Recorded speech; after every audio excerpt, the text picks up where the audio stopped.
श्री स्वामी समर्थ. नमस्कार मंडळी, स्वागत आहे तुमचे माझ्या यूट्यूब चॅनलवरती. आजचा दिवस तुम्हाला खूप छान, सुखाचा, आनंदाचा जाऊ हीच मी स्वामींच्या चरणी प्रार्थना करते आणि आज या नवीन व्हिडिओला सुरुवात करते.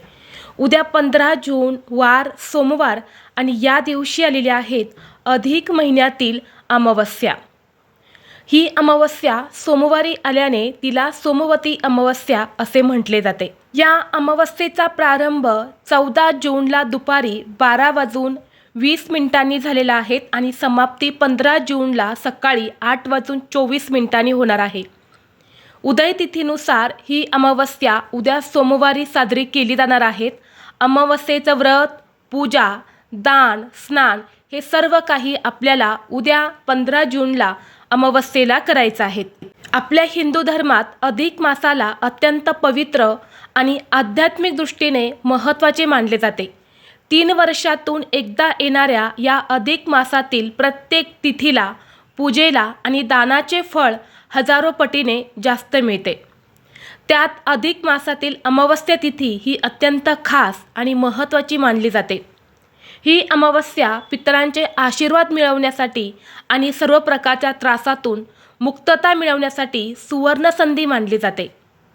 अधिक महिन्यामध्ये सोमवती अमावस्या येणे हा अनेक वर्षानंतर असा दुर्मिळ योग आलेला आहे आणि म्हणून या दिवशी व्रत करून, दान केल्याने आणि काही प्रभावी उपाय केल्याने त्याचे आपल्याला 100 पटीने फळ हे मिळत असते.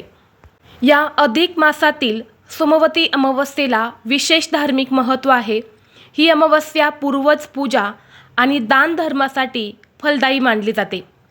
याच अमावस्येच्या दिवशी मिथुन संक्रांतीसुद्धा साजरी होणार असल्याने या अमावस्येचे महत्त्व अधिक पटीने वाढलेले आहे. शिवाय या अमावस्येला सर्वार्थ सिद्धी योग, अमृत सिद्धी योगाचा सुद्धा शिवसंयोग तयार होत आहे आणि म्हणून ही अमावस्या अधिकच विशेष ठरते. ज्योतिषशास्त्रानुसार या अमावस्येच्या दिवशी केलेले विशेष उपाय खूप लवकर फळ देतात आणि म्हणून आपल्याला या अमावस्येच्या दिवशी एक अतिशय प्रभावी असा उपाय करायचा आहे. उद्या सोमवारी सोमवती अमावस्येला तुम्ही काहीच नाही केले तरीही चालेल, पण सकाळीच घरात आणा या झाडाचे एक पान. शत्रू तुमच्यासमोर लोटांगण घालेल. 7 पिढ्यांचे दारिद्र्य नष्ट होऊन घराची, मुलांची, पतीची अगदी भरभरून प्रगती होईल. तुमच्या मनातील प्रत्येक इच्छा ही पूर्ण झाल्याशिवाय राहणार नाहीत. तर असे कोणत्या झाडाचे पान आणायचे आहेत, हा उपाय कसा करायचा आहे याबद्दलची संपूर्ण माहिती या व्हिडिओमध्ये मी तुमच्यासोबत शेअर करणार आहे. त्यामुळे तुम्ही हा व्हिडिओ स्किप न करता शेवटपर्यंत नक्की पहा. चॅनलवरती नवीन असाल तर सबस्क्राईब करा आणि असेच माहितीपूर्व नवनवीन व्हिडिओ पाहण्यासाठी बेल आयकॉनलाही प्रेस करा. म्हणजे जेव्हा कधी मी नवीन व्हिडिओ अपलोड करेल त्याचं नोटिफिकेशन सर्वात अगोदर तुम्हाला भेटेल आणि तुम्ही एक पण व्हिडिओ मिस करणार नाही. तसेच व्हिडिओला हाईप देखील द्या. तर आज या व्हिडिओमध्ये मी तुम्हाला जो उपाय सांगणार आहे तर हा उपाय आपल्याला उद्या सोमवती अमावस्येला करायचा आहे. उद्या सोमवार आहे तर या सोमवती अमावस्येच्या दिवशी सकाळी 12 वाजण्याच्या अगोदर आपल्याला या एका झाडाचं पान जे आहे तर ते आपल्या घरात घेऊन यायचं आहे. हे एक पान तुमच्या घरात आणल्यानंतर फक्त 24 तासातच तुमच्या घरातील गरिबी, दरिद्रता, मुलांच्या समस्या किंवा तुमच्या घराला लागलेली नजरबाधा, करणीबाधा ही संपूर्णपणे नष्ट होईल आणि तुमच्या जीवनात असणारे सर्व शत्रू हे संपून जातील. जसे की अमावस्या तिथी म्हटलं की बरेच जण खूप घाबरतात. अमावस्या हा दिवस वाईट आहे, या दिवशी सर्व काही गोष्टी वाईटच होतात. परंतु खरं तर बघा, अमावस्येचा जो दिवस असतो ना तो नकारात्मकता, करणीबाधा, नजरबाधा, शत्रुत्रास नष्ट करण्यासाठी खूप महत्त्वाचा दिवस असतो. या दिवशी आपण आपल्या आयुष्यातील समस्या दूर करण्यासाठी जे काही उपाय करतो तर ते यशस्वी होत असतात. त्या उपायांचा आपल्याला निश्चितच फळ मिळते आणि म्हणूनच आपल्याला हा उपाय जो आहे तर तो करायचा आहे. आता जो उपाय मी तुमच्यासोबत शेअर करणार आहे तर हा आपण वर्षातून एकदाच करू शकतो. म्हणजे जेव्हा सोमवती अमावस्या असते तर त्या सोमवती अमावस्येलाच हा उपाय केला जातो. आता आपल्या हिंदू धर्मात अमावस्या तिथीचं महत्त्व हे किती आहे हे तुम्हाला वेगळं सांगण्याची गरज नाही आणि त्यात अधिक महिन्यातील अमावस्येला पुरुषोत्तम अमावस्या असं म्हणतात. या दिवशी बघा भगवान शंकरांची विधिवत पूजा केल्याने ग्रह नक्षत्राचे अशुभ प्रभाव हे दूर होऊन पितृदोष हा नष्ट होतो. कारण भगवान शिवशंकर हे पितरांचे देवता आहेत आणि म्हणून त्यांची पूजा केल्याने पितृदोष हा दूर होतो. आणि ज्योतिषशास्त्रानुसार या सोमवती अमावस्येच्या दिवशी पितृदोष घालवण्यासाठी, शत्रुत्रास घालवण्यासाठी, आर्थिक अडचणी संपवण्यासाठी खास काही विशेष उपाय जे आहेत तर ते सांगितले गेले आहे आणि ते उपाय आपण या अमावस्येला करायचे आहेत. आता जो उपाय मी तुमच्यासोबत शेअर करणार आहे तर हा अत्यंत प्रभावी आणि सात्विक उपाय आहेत. हा उपाय जर तुम्ही श्रद्धेने केला ना, नक्कीच तुमच्या आयुष्यातील सर्व समस्या या दूर झाल्याशिवाय राहणार नाही. तुमचं नशीब बदलेल. तुम्ही केलेल्या अगदी थोड्या कष्टाला यश मिळेल.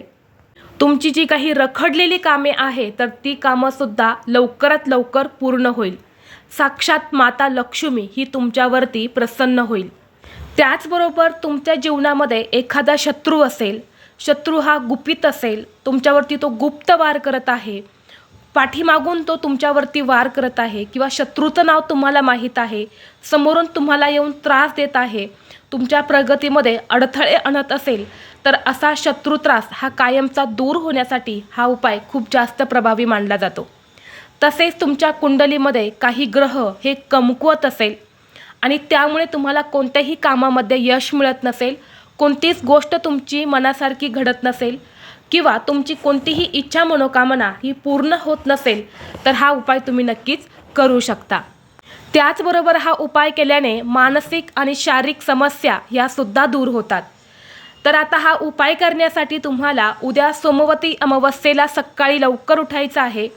अंघोळीच्या पाण्यामध्ये थोडेसे काळे तीळ आणि गंगाजल टाकून स्नान करायचं आहे. कारण हे अधिक मासातील शेवटचे स्नान असणार आहे आणि अधिक मासामध्ये आपण स्नान केले तर आपले शरीर, मन, आत्मा हा शुद्ध आणि पवित्र होत असतो. आपल्यामध्ये जे काही दोष आहे तर ते संपूर्णपणे नष्ट होतात. म्हणून पवित्र तीर्थक्षेत्री जाऊन तुम्ही स्नान करू शकत असेल तर तिथे जाऊन स्नान करा. नाही शक्य तर घरच्या घरीच या 2 वस्तू टाकून तुम्हाला स्नान करायचं आहे. यानंतर देवघरातील देवांची विधिवत पूजा करून घ्यायची आहेत. सगळ्या देवांवरती अभिषेक करायचा आहे. मूर्ती असेल तर आणि फोटो असेल तर स्वच्छ पुसून काढायचे आहे. देवघरामध्ये धूप, दीप, अगरबत्ती लावून वातावरण प्रसन्न करायचं आणि यानंतर तुम्हाला हा उपाय करायचा आहे. दुपारी 12 वाजण्याच्या अगोदर तुम्हाला रुईच्या झाडाचं पान जे आहे तर ते आपल्या घरामध्ये आणायचं आहे. आपल्या ज्योतिषशास्त्रामध्ये अशी काही झाडे झुडपे आहेत ज्यामध्ये साक्षात देवी देवता वास करतात आणि विशेष तिथीवरती या झाडासंबंधित आपण काही उपाय जर केले तर त्या उपायांचा आपल्याला निश्चितच फळ प्राप्त होते. ती दैवी शक्ती ही आपल्याला प्राप्त होत असते. आता रुईचे जे पान आहे किंवा रुईचं जे झाड आहे ना ते भगवान शिवशंकरांना अत्यंत प्रिय आहे आणि सोमवती अमावस्या ही भगवान शिवशंकर यांना समर्पित आहे. म्हणून या पुरुषोत्तमी अमावस्येच्या दिवशी तुम्हाला एक रुईच्या झाडाचं पान आपल्या घरात आणायचं आहे. पान तोडताना सर्वप्रथम या झाडाची तुम्हाला माफी मागायची आहे. हे पान तुम्ही कशासाठी तोडत आहे ते सांगूनच तुम्हाला नमस्कार करून त्या झाडाचं पान तोडून आणायचं आहे. यानंतर हे पान घरी आणलं की स्वच्छ धुवून काढायचं आहे, पुसून काढायचं आहे आणि यानंतर चंदनाने तुम्हाला त्या पानावरती वरच्या साईडला ओम नमः शिवाय हा मंत्र लिहायचा आहे आणि त्याच्या खाली तुमची अगदी 1 ते 2 शब्दामध्ये इच्छा लिहायची आहे. जसे की नोकरी मिळत नाही तर नोकरी मिळण्यासाठी, प्रत्येक कामात यश मिळण्यासाठी किंवा अडलेलं एखादं काम आहे तर ते पूर्ण होण्यासाठी किंवा शत्रू त्रास दूर होण्यासाठी, शारीरिक मानसिक जी काही तुमची इच्छा असेल तर तशी इच्छा 2 ते 3 शब्दामध्ये त्या पानावरती लिहायची आहेत. पानाचा जो गुळगुळीत आणि मऊ भाग असतो, थोडासा हिरवट भाग असतो ना, तर तिथे तुम्हाला ही इच्छा लिहायची आहे. स्क्रीनवर तुम्हाला दिसत असेल तर या ठिकाणी तुम्हाला ही जी इच्छा आहे तर ती पानावरती लिहायची आहे. आणि यानंतर हे पान घेऊन तुम्हाला महादेवाच्या मंदिरात जायचं आहे. जाताना सोबत तुम्हाला 1 लोटा जल, सोबतच थोडेसे काळे तीळ आणि हे पान घेऊन जायचं आहे आणि तिथे जाऊन शिवलिंगावरती जल अर्पण करायचं, थोडेसे काळे तीळ अर्पण करायचे आणि यानंतर आपली इच्छित मनोकामना व्यक्त करून हे पान जे आहे तर ते शिवलिंगावरती अर्पण करायचं आणि दोन्ही हात जोडून तुमची इच्छित मनोकामना जी आहे तर ती व्यक्त करायची आहे. सोमवती अमावस्येला हा उपाय केल्याने भगवान शंकरांच्या कृपेने जीवनातील सर्व संकटे दूर होतात असं म्हटलं जातं. आणि म्हणून या सोमवती अमावस्येची संधी तुम्ही अजिबात चुकवू नका. हा एक छोटासा उपाय तुम्ही नक्की करून पहा. तसेच जर तुमच्या घरात आर्थिक संकट असतील, पैसा टिकत नाही किंवा पैसा घरामध्ये येतच नाही, पैसा येण्याचे सर्व मार्ग बंद झालेले आहे किंवा घरात पैसा येतो पण तो काही ना काही कारणाने घरातून निघून जात असेल, तर या सोमवती अमावस्येच्या दिवशी शिवलिंगावरती उसाच्या रसाचा अभिषेक करा. असं केल्याने पितरांचे दोष दूर होतात, सांसारिक सुखाची प्राप्ती होते. आणि जेव्हा तुम्ही उसाचा रस अर्पण करणार आहे तेव्हा ओम नमः शिवाय या मंत्राचा जप करावा. यामुळे आर्थिक संकटे दूर होतात, सुख समृद्धी नांदते असं म्हटलं जातं. आणि म्हणून हा एक उपाय देखील तुम्ही करू शकता. तसेच या दिवशी तुम्हाला शक्य असेल तर 108 बेलपत्रावर गोपीचंदनाने राम लिहून ओम नमः शिवाय या मंत्राचा उच्चार करत ही 108 बेलपत्र शिवलिंगावरती अर्पण करा. यामुळे ग्रहदोष, पितृदोष दूर होतो. हा उपाय जर आपण अमावस्येला केला तर तो खूप जास्त प्रभावी ठरतो. त्याचबरोबर बघा, हा जो अधिक महिना असतो ना, तो पापांमधून मुक्त होण्यासाठी, तसेच ही सोमवती अमावस्यासुद्धा पापांमधून मुक्त होण्यासाठी, आपण जे काही कळत ना कळत काही वाईट कर्म केली असेल तर त्यातून बाहेर निघण्यासाठी या सोमवती अमावस्येच्या दिवशी शिवलिंगावरती मध आणि पांढरे तीळ अर्पण करणे खूप शुभ मानले जाते.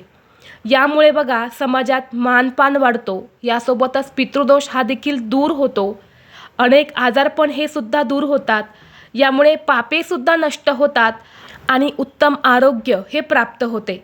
आणि म्हणून हा एक उपायसुद्धा तुम्ही करू शकता. तर हे सर्व उपाय जे आहे तर ते आपल्याला उद्या सोमवती अमावस्येला करायचे आहे.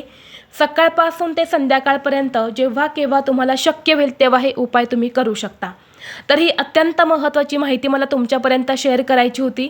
व्हिडिओ आवडला तर लाईक करा, चॅनलवरती नवीन असाल तर सबस्क्राईब करा आणि हा व्हिडिओ आपल्या मित्रपरिवारासोबत जास्तीत जास्त शेअर करा.